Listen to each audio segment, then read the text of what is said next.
because I continue trusting God. Okay? Sa dami ng mga issues ngayon, pag hindi ka kumapit sa Diyos, aligaga ka. Okay? Psalm 116 verse number 7, return unto thy rest, O my soul, for the Lord hath dealt bountifully with you. Father, we thank you. Bless us today.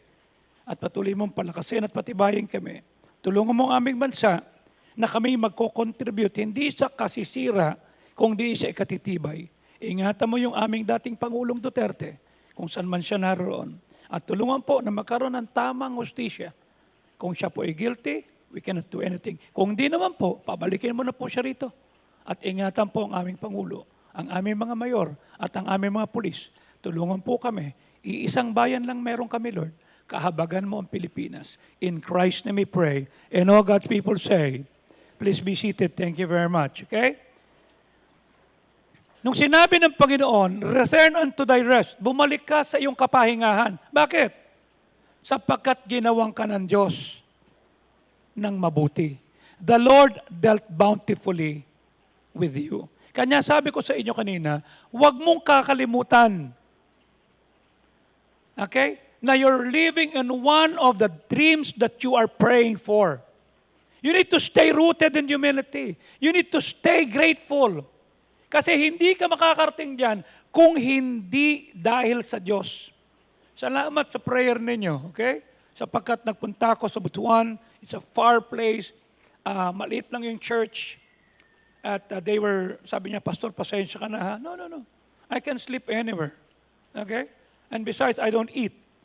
I only eat 1 meal a day, so hindi niyo ako iintindihin. Okay? So may mga tao doon, may sumundo sa akin sa airport, si Sergeant Batula, sabi ko, sige. Tapos hindi ko alam na siya pala ay may asawa, member ni Pastor Cosare, tapos hiniwalayan ng 2016. Then while I was preaching, okay, hindi kinukwento ko yung ginagawa natin. Kanina, hinatid niya ako, nauna ako sa kanya sa airport, at pagdating doon, sabi niya, Pastor, good morning po. Oh, good morning. Ngayon ko lang gagawin to. Ano yun? Magbibigay ng gospel tract sa lahat ng nasa airport. O, ba't ka magbibigay? Na-challenge po ako sa mga preaching nyo eh. Lalo na sa kinakwento nyo mga members yung police na dinadala yung mga tauhan niya. O, di namimigay siya. May lumapit sa akin. Pastor, good afternoon po. Good morning po. Yeah, good morning. Ako po yung anak ni Eddie Crispin. Si Eddie Crispin. Yung tumira sa church namin. Opo. Yung taga-Batuan. Opo. Anak ka? Opo. Ba't mas pogi ka? Natural po. Ba't ka nandito? Dito po ako nagtatrabaho. Nakita ko po kayo, tinimbre ko kay pastor, at sa tatay ko, nandito ka. Sabi niya, alagaan daw kita. Sabi ko, dito na si Batula. Okay? Dito po tayo. Sabi niya, sino po ba yan? Sabi ko, Batula, member niya ni Pastor Cosare. Member ho yan? Oo. 7 taong ka nang kasama dito yun eh. Ngayon lang nagbibigay ng gospel tracts eh. Di pinunta ako sa VIP. Pumunta doon yung si Batula habang siya nagbibigay ng tract. Pastor, salamat talaga ha. Bakit? Ang sarap pala mamigay. Sabi nung Crispin, pambihira ka, tagal-tagal na kitang kasama rito. Sinagot siya, ang tagal-tagal mo na rin kasama kita. Hindi mo na ako kinausap kung save ako. Pag upo ko to sa VIP, may kausap na, may doktora. Sabi ko, hi doc. Sabi niya, Pastor, si doktora po, hi. Good afternoon. Ang pangalan mo? JC po. JC. Josie? JC. JC po. Okay. Nice meeting you. Joey Sauco. Kung mamamatay ka, sa kapupunta? Sa langit po kasi Bible Baptist po ako. Ganon? Oo.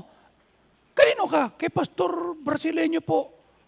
Kilala mo to? Hindi po. Kilala mo to? Hindi po. Imagine nandito kayo sa airport, hindi nyo kilala? Hindi nyo naamoy na Baptist kayo? Mga suplado kayo? Sorry po. Simula ngayon, doktora ha. Magbibigay ka ng gospel tract dito. Opo. Ikaw din ha? Opo. Ikaw, Crispin. Ikaw din ha? Sarge. Opo. Sige. Bigay sila, bigay. Di ba masaya? Habang naghihintay, pambira. Sabi niya, Pastor, na-rebuke mo ako, hindi mo alam na habang nagpipreach ka. Dahil sabi ko sa kanila, may taong nanonood sa iyo. Sinusubaybayan ng post mo. Tinitignan ang lahat ng nangyari. So bakit? Tinitignan niya kung tama ang desisyon niyang iwan ka. Pag tinignan niya yung post, pag tinignan niya yung post mo, yung ugali mo, yung nangyari sa'yo, sasabihin ba niya, buti na lang iniwan ko? O makikita na yung grace of God? Pastor, habang kausap mo kami kagabi, ginaganon ko yung anak ko. Anak mo yon? Oo, nakita ko nga nagre-react eh. Hiniwalay na ako ng asawa ko 2016, pinaanal. Nag-wayward ako. Tatapating kita, Pastor. Naging kabit ho ako. Din daming tao doon. Kasi hinahanap ko sarili ko eh. Punis ako, pero nabaon ako sa utang. Dahil hinahanap ko sarili ko. Naging kabit po ako ng maraming mga pulis at politiko. Bumalik na lang po ako at nagpapasalamat po ako. Nung makita kita kahapon, 2 araw, naisip ko pwede akong rebound. Di kwento siya ng kwento, pati si Doktora, pati si Ed Crispin. Sabi ko, dapat pala nag-conference tayong 3 rito eh. 4 tayo, you know. I don't know your story kako, Baby Lynn. I don't know. Okay?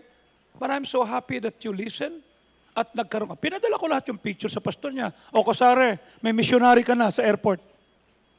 Okay? Meron siyang assistant, si Crispin. At meron pa siyang usher, si Doktora. Okay? I ask you, yung nakausap mo ba tumino?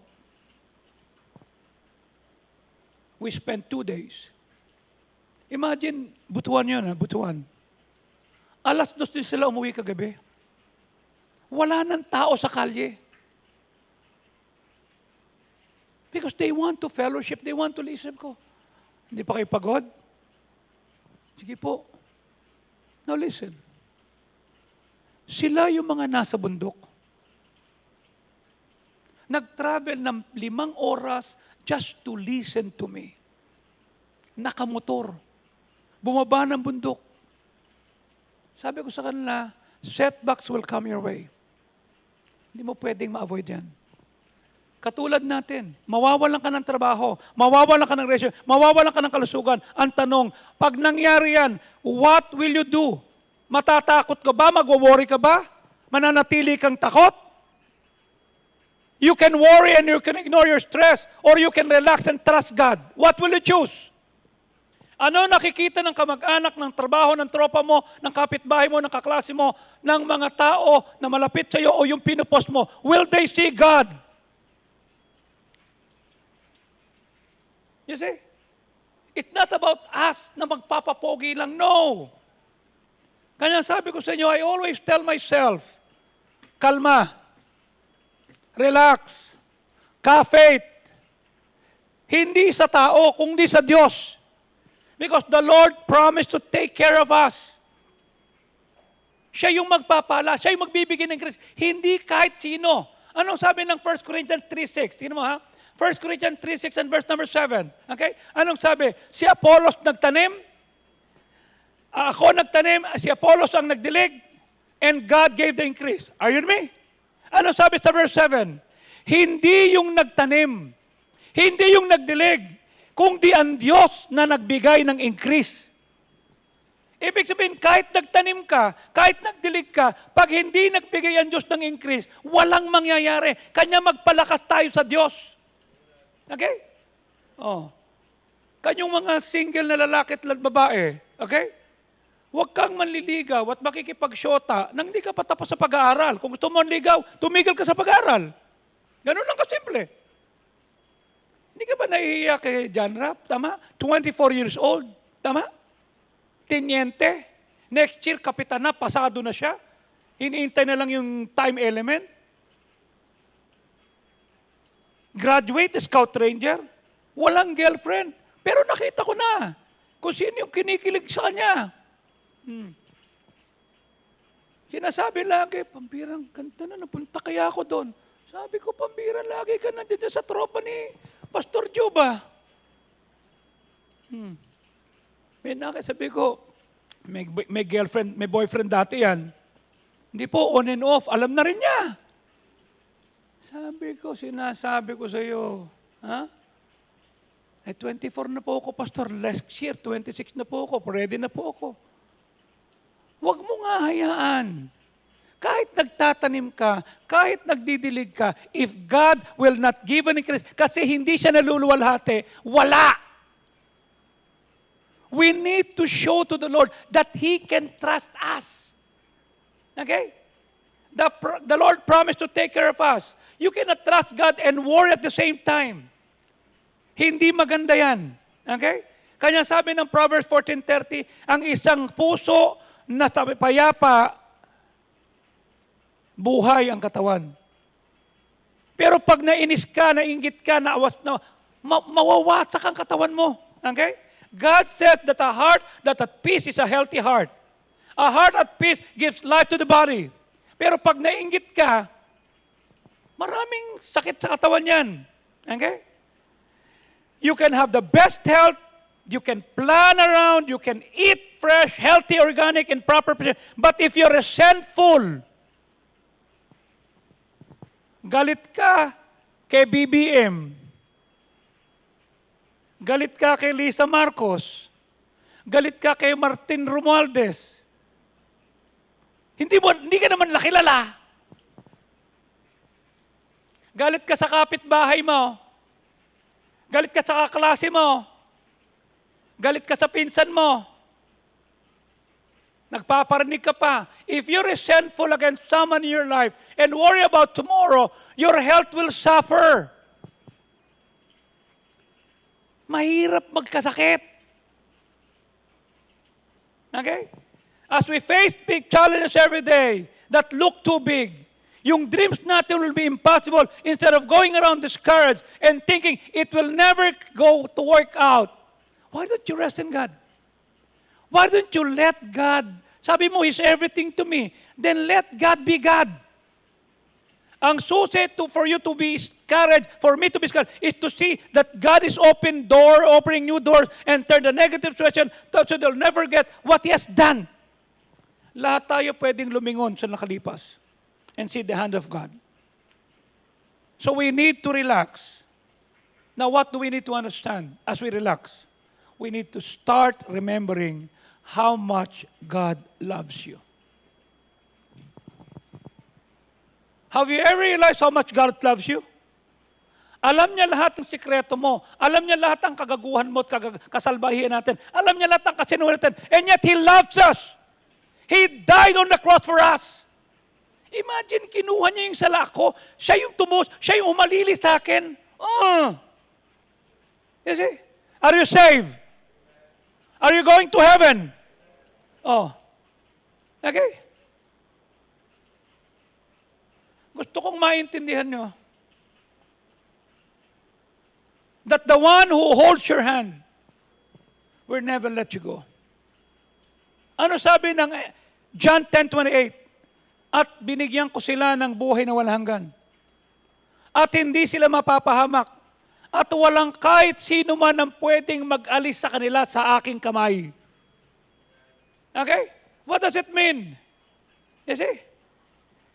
Hindi ikaw ang kumakapit. Ang Diyos ang kumakapit sa iyo. There are times that your feelings and circumstances change.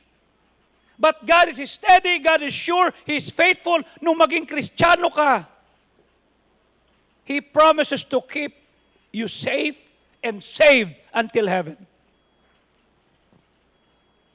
Alisin mo ang Diyos, you will be relying on your own limited understanding. Lalo ka makukonfused. Magkakaroon ka ng maling desisyon. Vulnerable tayo at hubad tayo sa fear and worry and anxiety. Kasi hindi ka na nagtitiwala sa pangako ng Diyos eh. Without God, we will drift away. Remember how God loves you. Tignan mo kung gaano ka kamahal ng Diyos. God loves you. He will never stop loving you. There was never a time He did not love you. Sinabi nga ng John 3:16, diba? For God so loved the world that He gave His only begotten Son, that whosoever believeth, nung naniwala ka, He gave you eternal life, and you shall never perish. That's how God loves you. That's how God loves me.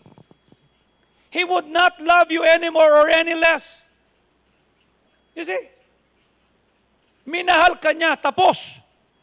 His love is unconditional and eternal. Gaano kanya kamahal? Look at the cross.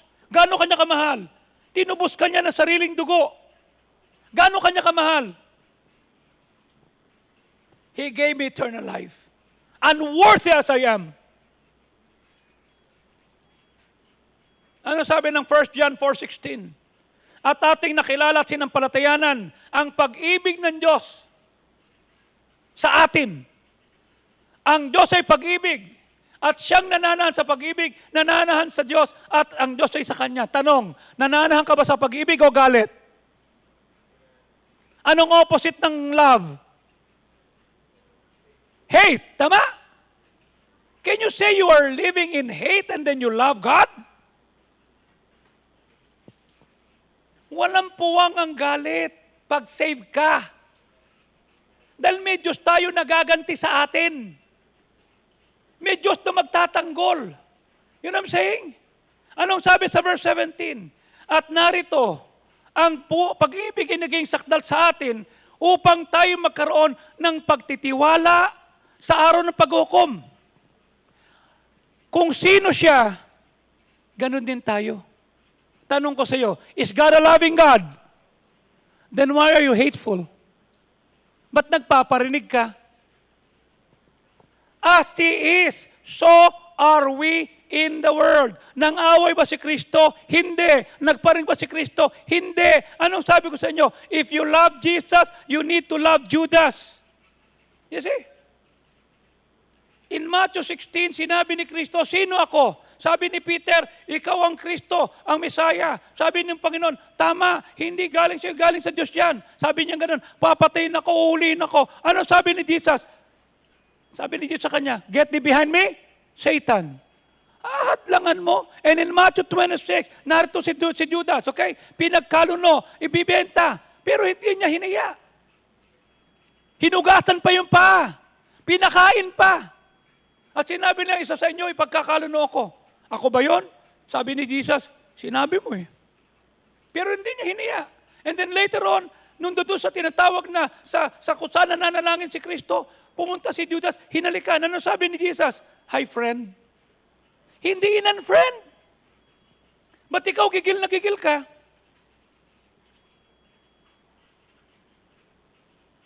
As who Jesus is, we should be in the world. Kung ano siya, ganun din tayo.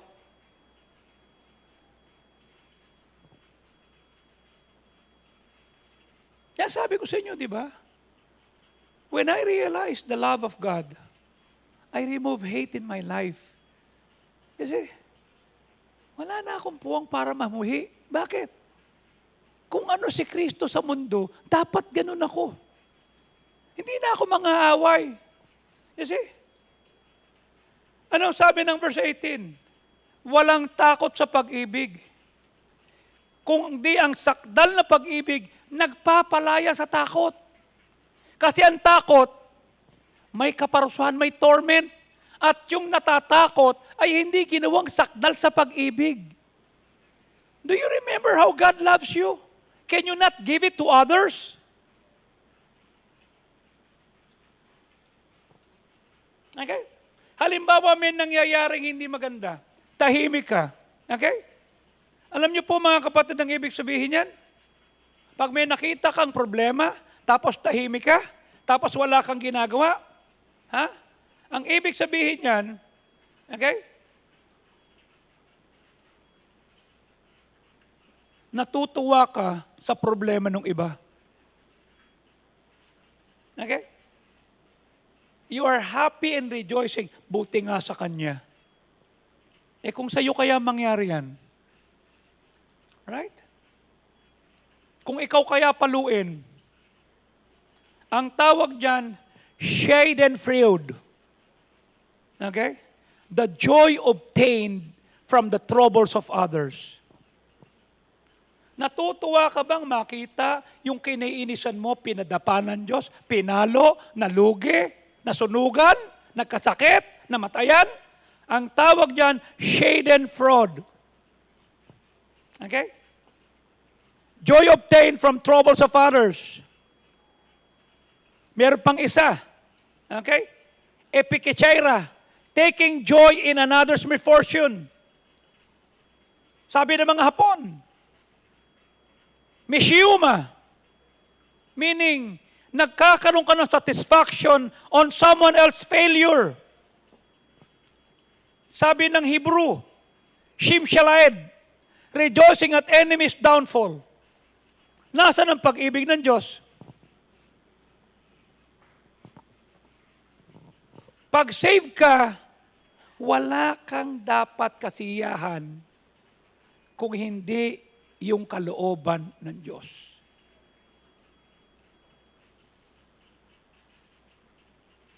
Buti nga sa Kanya. Mabuti pinalo. Mabuti para matuto. Sabi ng Panginoon, God is love, and he that dwelleth in love dwelleth in God, and God in him. You see? Because as he is, so are we in the world. When you invite God in front of the door of your life, you know what will happen? Yung takot tataka sa likod. You know why? Love and fear cannot stay together. In real love, there is no fear. Kanya pag may pag-ibig ka sa Diyos, hindi ka matatakot kung nung kakainin mo bukas.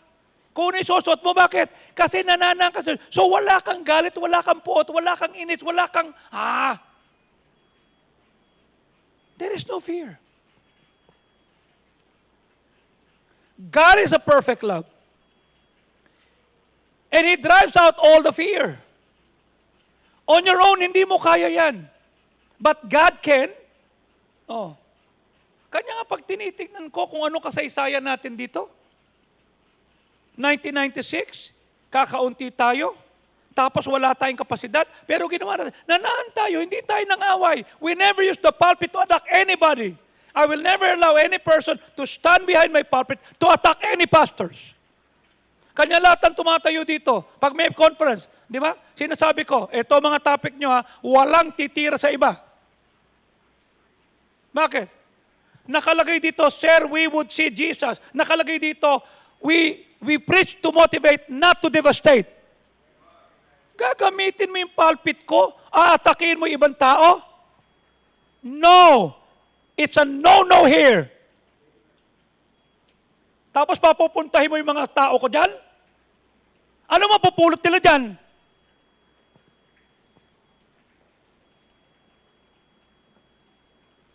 I will never expose my members to people that promotes hate.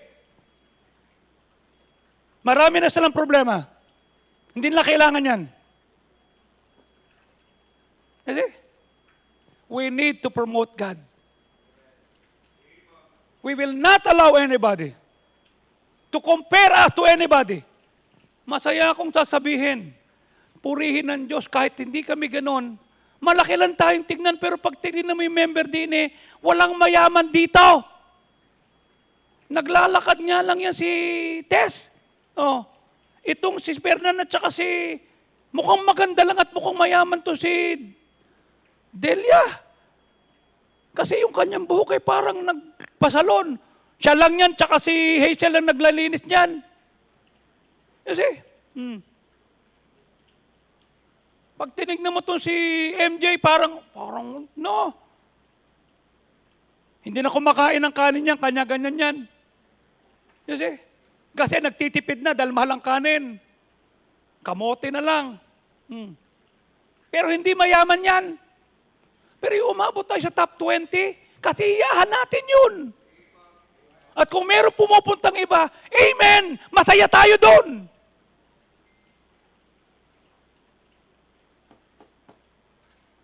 Please, let's stay in love. Let's love. Okay? Di ba sabi ko nga sa inyo, people dying, people crying. And the children, I heard the children crying, di ba? Can you not practice what you preach? Father, Father, where is the love? Nakakaya naman sa black-eyed peas. Mabuti pa yung black-eyed peas. Where is the love? Tapos tayo we promote hate? No. Learn. Kanya please ingatan niyo yung social media niyo.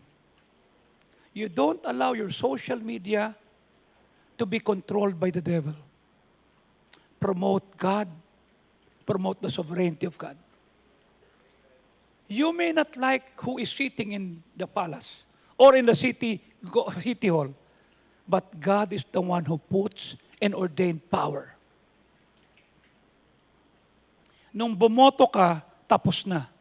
Manalo o hindi yung binoto mo, you have done your part. Kung nanalo, purihin ang Diyos. Kung natalo, purihin ang Diyos. Are you with me? 6 taon na asarin mo sarili mo? Hindi nanalo, pambira. Kung mayor yan, 3 taon na asarin mo sarili mo? The more you get to know God, the less you'll be afraid. I ask you, how much do you know God? Okay? How much do you know God? Kahapon sabi ko kay Ellen, nasan ka? Andito lang, dadaalis lang ako. Bakit? May bibilin lang ako. Bakit? Pag inoperan ako, anong ano nyo? Okay ka lang? Oo. Hindi siya natatakot na operahan. Aalisin lahat yung nasa kanyang loob. Okay ka lang? Yeah.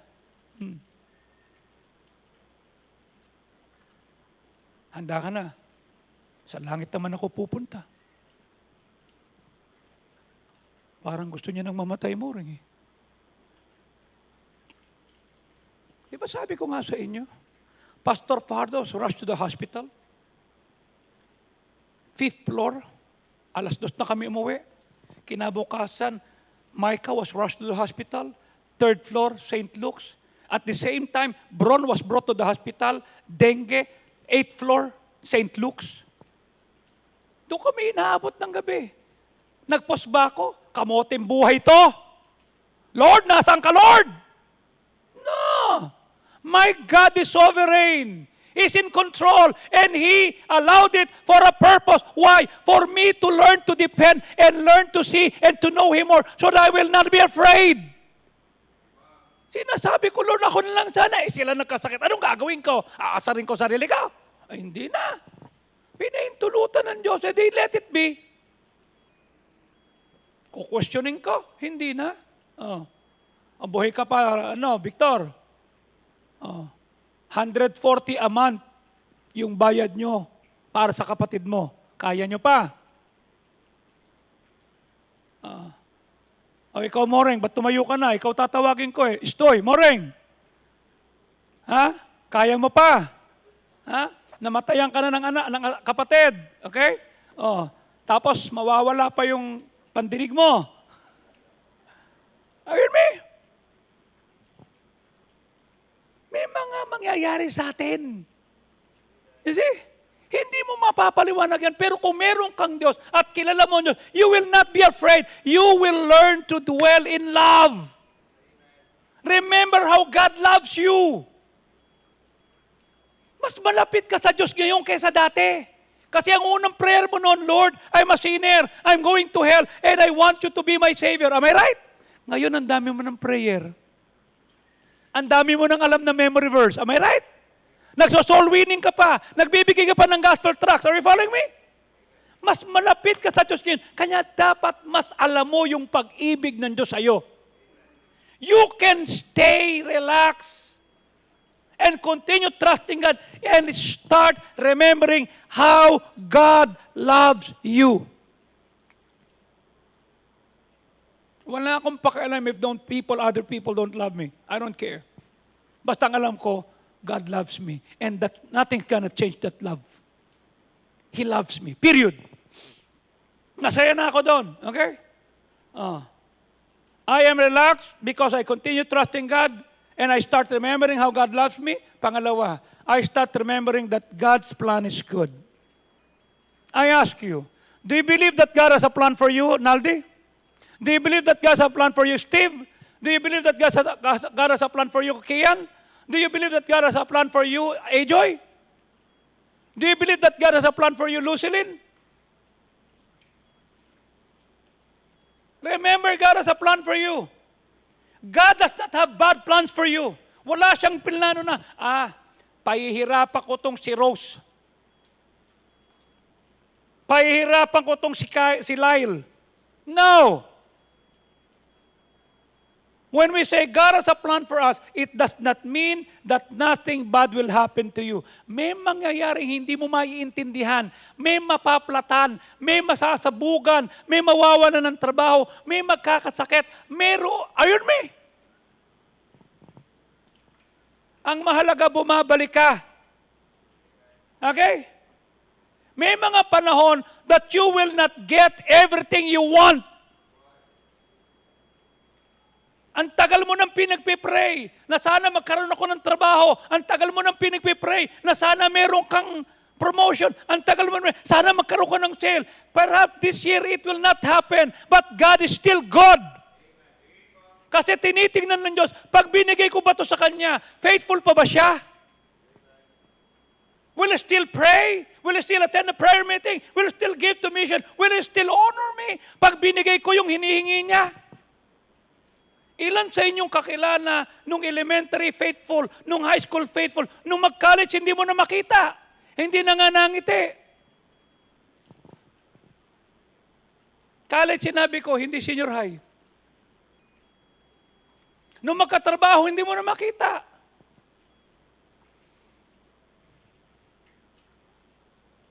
This year, you may not get everything you want. But this year should be a place that you will learn to appreciate everything that God gave you. Do you appreciate what you have?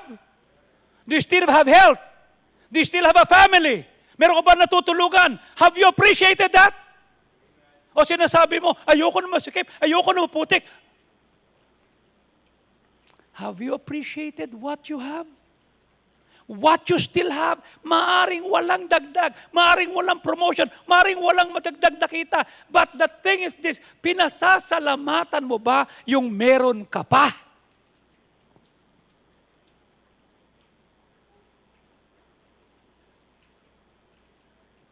Romans 8:28, at nalalaman natin ang lahat ng bagay ay naglalakip na gumagawa ng ikabubuti sa mga nagsisiibig sa Diyos, sa kanila na tinawag ayon sa kanyang layunin at nasa.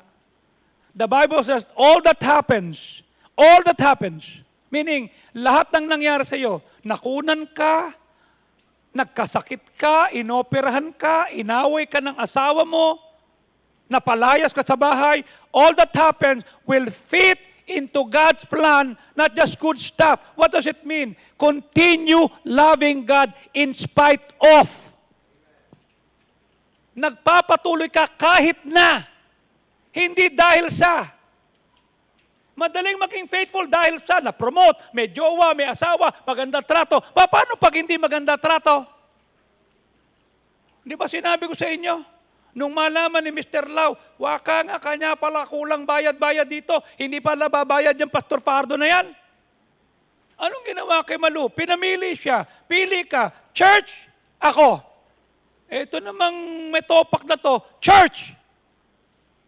Ikaw hindi mo intindi. Pag pili mo church, wala ka pera. Church. Tinanggalan ng pera. Wala kang alahas. Church. Tinanggalan ang alahas. Wala ka kotse. Church. Tinanggalan ng kotse. Minsan tatawag sa akin, bakit? Bakit? Hindi po ako sanay maglakad. Hindi. Pinili mo ang Diyos eh. Tinanggal sa kanya lahat. Why? She chooses to love God. And in spite of that, what is that? She appreciates whatever she has. Anong pinalit sa kanya nung asawa niya? Kuba. Bakit? Sa dami ng alas na kuba. Binilan pa ng Fortuner. Siya walang sasakyan. Pero bakit? Pinili niya ang Diyos eh. In-appreciate niya yung meron siya. Harapan, binabastos siya. Harapan. Sabi ko, Pastor, may sakit. Puntahan natin. Pinuntahan namin, pinag-pray ko. Nagsimba din eh. Pero naging nakaratay na. Lilinisin niya. Paliliguan niya sa bathtub. Tapos tawag sa akin, Sir, Pastor, ang bigat. Bakit? Habang pinaliliguan ko, ka-chat at ka-video call yung jowa niya eh. Naintindihan mo ba yun? Habang nililinis niya yung asawa niya, yung bana niya, yung asawa niya ka-video call yung other girl. Kaya mo yun? Hindi ka pa umaabot sa ganun. Siya umabot na. Naging bitter ba siya? Hindi. Bakit? She learned to remember what she still have. God. Binabastos na siya eh. Hindi ganun kadali yun. Ikaw nahuli mo lang may ka-text, nahuli mo lang may pinuntahang ganito na meron kang parang nagtampo ka. Siya kasama niya, tapos kasamang nakikipag-video call habang pinaliliguan niya. Gaano ka-painful yan? Come on! You have not been there. Pero nakita mo ba siya nagtampo? Yes! Sa Diyos na yan sinasabi. Nasaktan ba siya? Natural. Emotions are legit, but behaviors are we need to be careful. Hindi porket nasaktan ka, yung behavior mo magiging pangit. We need to learn to show who God is. Kalma ka lang. Oh. You see? Napagtagumpayan niya. Hanggang kunin ng Diyos yung asawa niya. Alam mo yan, Tess, right? Oh. Tumigil ba magsimbayan? Hindi. Tumigil ba mag-asinan? Hindi. May answered prayer ba siya? Wala. Tagal na namin pinagpipray namin, wala pa rin. Pag hindi dumating yung pinagpipray mo, anong gagawin mo? Appreciate what you still have. Huwag mong tignan yung hindi dumarating. Ang tignan mo, ano pang meron ka? Ano pa yung binigay ng Diyos sa'yo? Sasaya ka lang ba kasi may trabaho ka na? Eh, paano pag tumagal, walang trabaho? Paano pagka hindi na-promote? Paano pagka walang benta? Paano pagka hindi ka naalala? Sasamaan loob na remember what you still have. Ano pa ang meron ka? What you have right now is a dream of some people. Wala sila niyan eh. Tapos magrereklamo ka. Paano makikita si Kristo?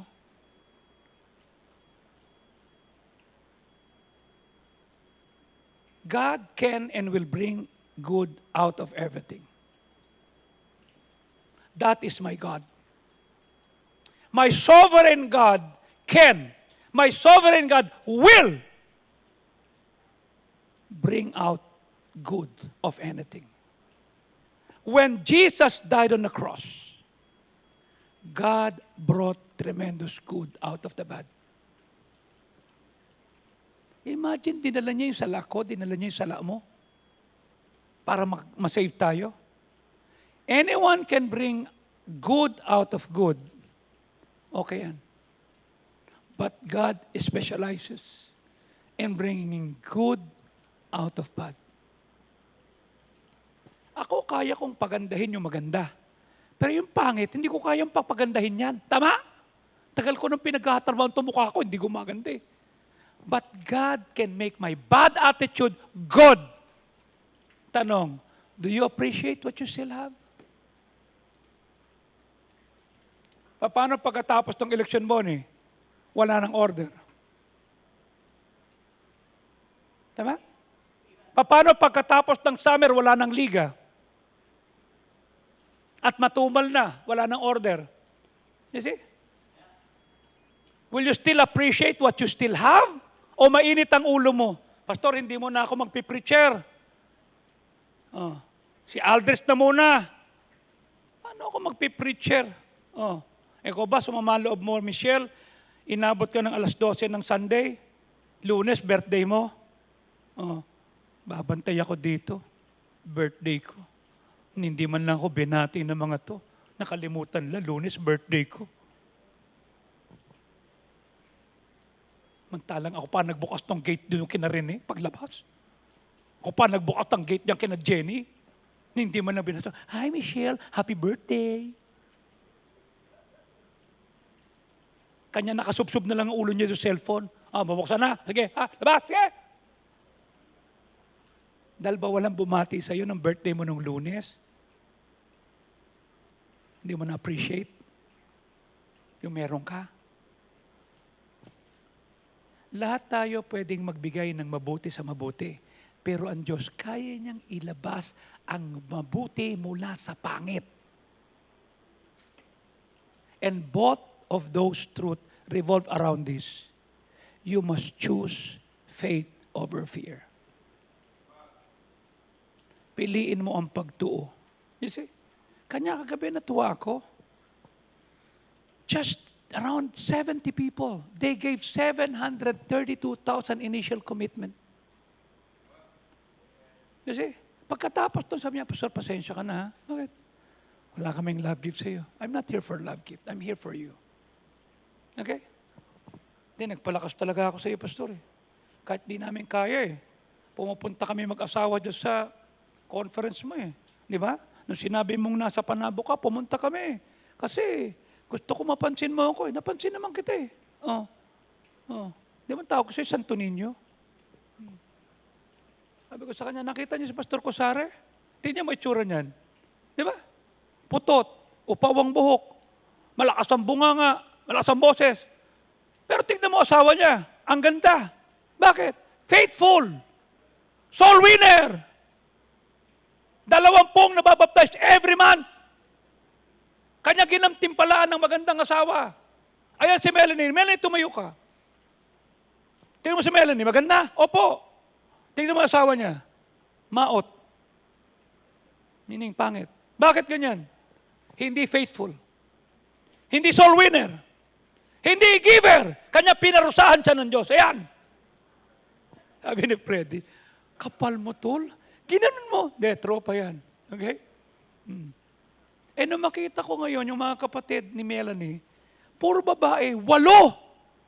Ang gaganda. Pulis pa yung iba. Sabi ko, Ronald, ito yung mga kapatid. Oh, believe talaga ako sa iyo. Faithful ka talaga. Eh, sinabi naman nung Babylin, kasi pastor, nag-backslide niya ako, di ba? Sinabi ko sa iyo, naging kabit niya ako eh. Okay, kanya pinarusahan ka magkaroon ng bayaw na ganyan. Tama siya, binigyan kayo ng marami.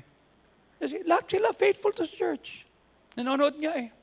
Kanya, pastor, lahat ng pinipreach mo, ha? Pinipreach ko dito. Pati ilustrasyon mo, lahat nila alam niyan. Kaya sabi ko, pag nagpunta si Kuya Joey dito, ha, baka mabanggit niyo mga ilustrasyon, ha? Sa kanya galing lahat yan. Kanya binidyo ko, we're worshiping the King of Kings and the Lord of Lords. Pati yung kaming lahat, everything, sabi ko, okay lang yan, just copy it right. I'm happy for you. When you're experiencing a setback, you need to trust that God loves you. You need to trust that God has a plan for you. Hindi madali. But it's the only path forward. Lord, hindi ko maramdaman, pero naniniwala ako. Mahirap, pero naniniwala ako. You've been faithful to me in the past. You love me, and you have a plan. If you're tired of being in prison, and you want to walk to the door of freedom, you can pray. Lord, ito po yung mga bagay na nag-imprison sa akin. Ito yung mga bagay na kinahiya ko, regret, itong galit ko, resentment and worries. I don't want to live with that anymore. I would like to walk to the door of freedom, your son. Are you not tired of living angry? Envious? Kasi hindi dumadating yung pinagpipray mo. Na nakalimutan mo na may mga bagay ka na dapat mong ipagpasalamat pa rin. Sabi niya sa akin kagabi, Boss, kuya, pasensya ka na sa tutulugan mo. Okay lang yan. Natulog nga kami nung iba eh. Daycare center eh. Tabi-tabi kami. Yung CR, maiiyak ka muna bago ka maihi eh. Pinasundo nga sa amin eh, Ceres Bus eh. Pagkatapos pagdating sa Ceres Bus eh, nung makalabas na kami, umorkila kami ng hotel. Oh. Nung maliligo na sa hotel, nakita ko si Jill at si Bonnie naliligo. Ang ginagawa nyo dyan, ba't ganyan kayo? Hindi po kasi hindi inaangat yan para yung shower umangat. Kanya pala tayo pinatira sa daycare center, hindi kayo marunong gumamit ng mga shower sa hotel. Nakaganon sila lahat doon. No? Ginagawa nyo, naliligo po, tangi, hinihili yan para dito taas. Ganun po ba? Hiyang-hiya ako eh. Kasi nasanay kami sa daycare center, kung saan kami kakain, kung saan may habong. Dito tayo kakain. Ewan ko, mga bata pa kaya kayo ng MJ, tama? Sa Canlaon yun eh. Mga bata pa yung mga yun. Pero hindi siya malaki. Maliit talaga siya. Putot yan eh. Okay? There we will start. Sabi ko, huwag mo ako intindihin. I only eat 1 meal a day. I just need some coffee. I'm okay. Di ba may maintenance ka? Yeah. I don't mind my maintenance. Iniinom ko yung maintenance ko, di ako nagkakasakit, wala akong GERD, wala akong ganyan. Why? God has been good to me. Taranta sila. Sabi niya, hindi ka kakain? I'm not. Bakit? I appreciate what I have. Hindi ako naghahanap ng hipon na may gata. Hindi ako magre-request ng hipon. Hindi ko sasabihin kay Ejoy, sabihin mo sa nanay mo, pagluto ko ng hipon na may gata. Hindi ako magre-request nun. Bakit? Minsan na nga lang ko kakain eh. Kasi, sabi niya, alam mo Kuya Joey, gusto namin yan. Bakit? Tipid kami. Natural, tipid kayo. Kape lang. May dala naman akong kape. Dahil hindi ko naman pwedeng inumin yung mga kape nyo dyan. I have my own drip coffee and everything and I'm okay. You see? Basta may coffee lang ako, ayos na ako. That's it. Sabi ko, yung tinulugan ko, sira yung CR.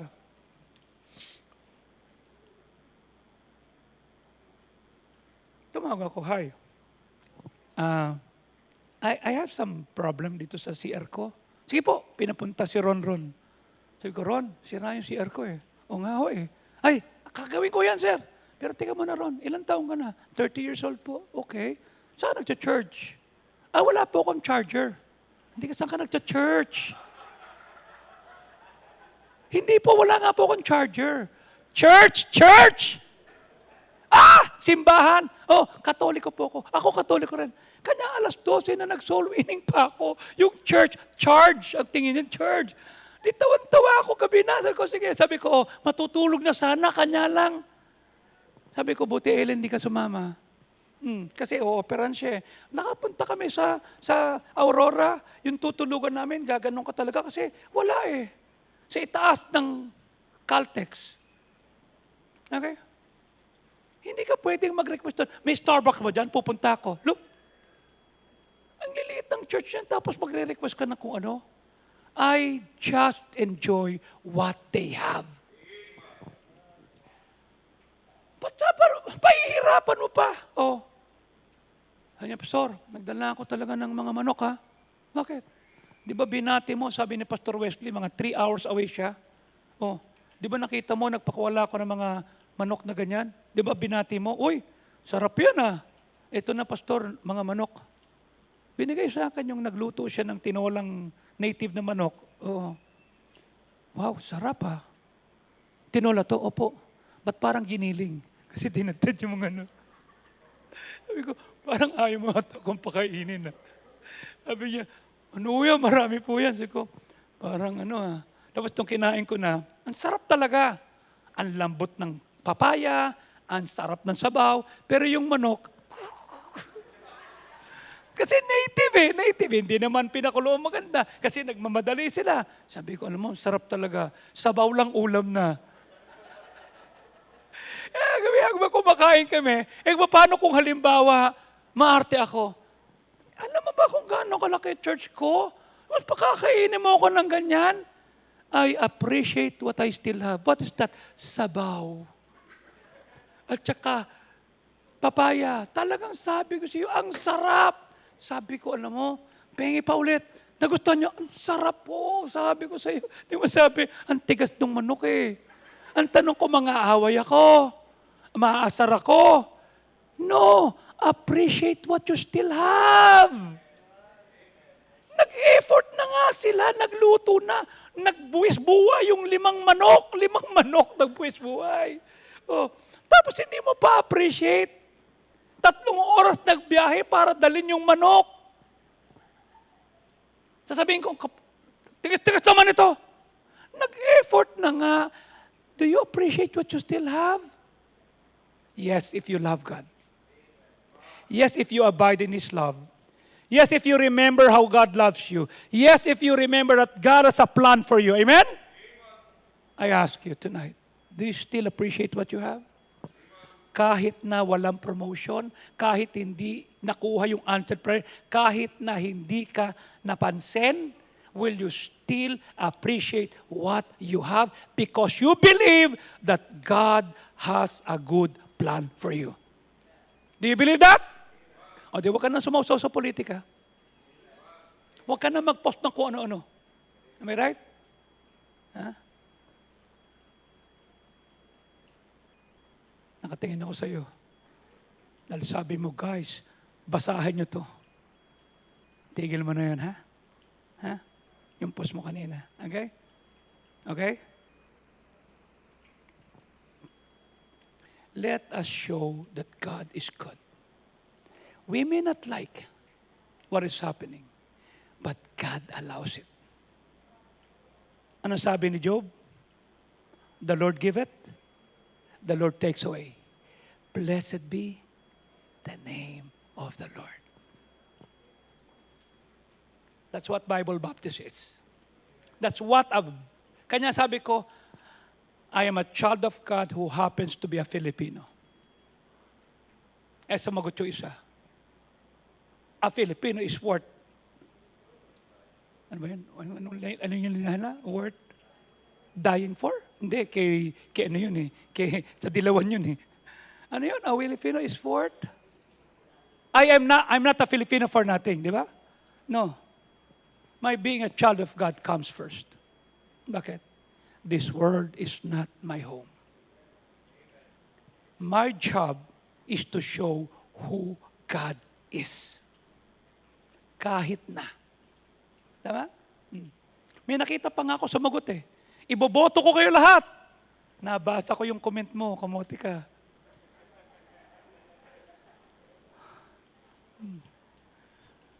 Sa dami-dami ng mga nag-comment na lumabas yung pangalan niya, Bonds. Iboboto ko po kayo lahat.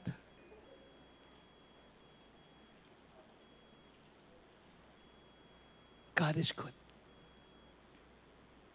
He has a good plan. Remember His love. You have no reason to hate. Chill lang, chill. Kaunti na lang buhay natin. Huwag mo nang dagdagan. As He is, so we are in this world. You're the only Jesus this world will ever know. You're the only person that they will know who God is. Kanya-kanina tuwan-tuwa ako when Captain Babylin Batula came to the airport and said, Sir, good morning po, Pastor. Dito po kayo. Then he tell me her story. Okay? Sabi ko, so you have 2 kids. Hindi po, Pastor. May pangatlo. Kasi nga, may mali akong ginawa. Naging kabit ako. So you're confessing it here. Yeah, ang daming tao. Okay. And listening. Ba't kayo ganyan? Na-challenge po ako sa preaching nyo eh. I need to be back. I'm so thankful, Pastor, na umattend ako ng 2 nights at hindi ako magsisisi. At nakita mo, Pastor, lahat ng nandito sa airport, binigyan ko ng gospel tracts. Baka naman dahil nandito ako. Hindi po. Gagawin na namin yan. Di ba, Crispin? Di ba, Doktora? Opo, 3 na sila magbibigay ng airport. Ilan ang dumarating na aeroplano everyday doon sa Butuan? 8. Sabi ko, mauubos ang paglalagay nyo ng gospel tracts. Pero may masasave. Dahil kinukwento ko sa kanila, I am not a student who happens to be a Baptist. I'm a Baptist who happens to be a student. Kanya nung college days ko, 10 sa buong ako during my college, ay nagpapastor ngayon. Kinuwento ko si John Rapp, bago graduate, binaptize natin yung mga kasama niya sa school, sa PNPA. Sabi niya, Pastor, tama. Ako nga pala dapat ang misyonaryo dito. Sabi tuloy ng pastor niya, nakakatuwa. Kian, basahin mo to. We close with this.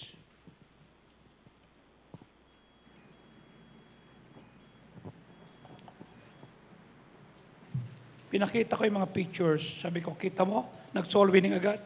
Dahil sa influence sa preaching mo, sa testimony ng member mo, salamat sa mga turo.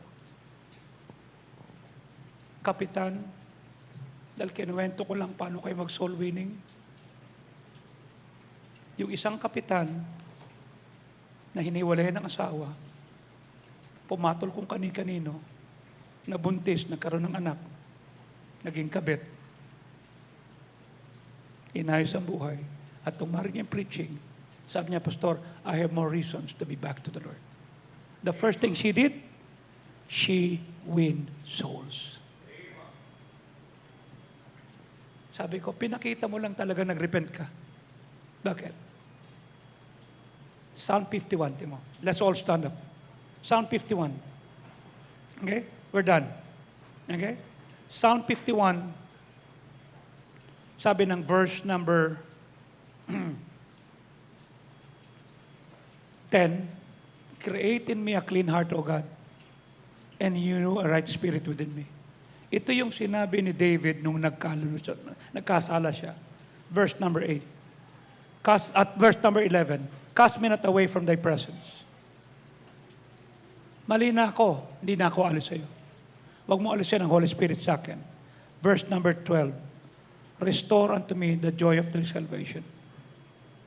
Hindi ibalik mo sa akin yung yaman, no? Yung kaligtasan ko, yung kagalakan. At itaas mo ko. Verse 13, then I will teach transgressors thy ways, and sinners shall be converted. Kung talagang nagsisisi ka sa kasalanan mo, mag-soul winning ka. That's what I did. I showed my repentance through my soul winning. Okay? Lord, ibalik mo sa akin ang kasiyahan at magtuturo ako sa mga nananalangsang ng iyong lakad. At ang mga kasalanan ay mahihikayat papunta sa iyo. I ask you, are you winning souls? Are you telling others about the goodness of God? Am I right? Kung talaga nagsisi ka, sumama ka sa soul winning. God has a good plan for you. Remember how God loves you. Father, we thank you. Salamat sa kabutihan, kahabagan, kawaan. Salamat sa biyaya.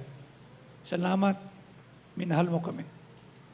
Kayo po ang aming pag-ibig, kayo ang aming kalakasan. Huwag mo pong hayaan na mamuhay kami sa galit, sa muhi, tampo, inggit. Kung di mamuhay kami, na naalala namin kung gaano mo kami minahal at kung gaano ka may plano sa amin. While heads are bowed, eyes are closed, no one is looking around. Will you come at the altar and say, Lord, thank you for loving me. Lord, thank you. You have a good plan for me. I'm gonna stay with you. Dito po sa altar. God bless you.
I want you to go to your family and pray.